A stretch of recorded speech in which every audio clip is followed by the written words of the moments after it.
ஓஹோ, சரி. இப்போ இதே வசந்த பார்க்காம படிக்கணும். புடிப்பா.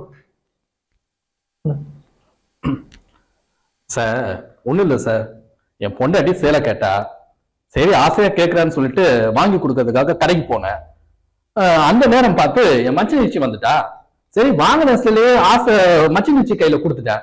விஷயம் தெரிஞ்ச என் பொண்டாட்டி கோச்சுக்கிட்டு அவங்க அம்மா வீட்டுக்கு ஓடி போயிட்டா சார். என்னப்பா கொடுத்த டைலாக்கே ஒழுங்கா பேசல. அவன் இஷ்டத்துக்கு மாத்தி மாத்தி பேசிட்டு இருக்கான். சரின்னு வேற சொல்றேன். அப்படியா? இப்ப பாரு தம்பி, இதே கொஞ்சம் சோகமா சொல்லுப்பா. இப்ப பாருங்க சார். சார் அது ஒண்ணும் இல்லை சார். என் பொண்டாட்டி சேலை கேட்டா, சேலை வாங்குறதுக்காக கடைக்கு போயிருந்தேன் சார். அந்த நேரம் பார்த்து என் மச்சி நிச்சி வேற வந்துட்டா. வாங்கின சேலைய அவ கையில கொடுத்துட்டேன். விஷயம் தெரிஞ்ச என் பொண்டாட்டி கோச்சுக்கிட்டு அவங்க அம்மா வீட்டுக்கு போயிட்டா சார்.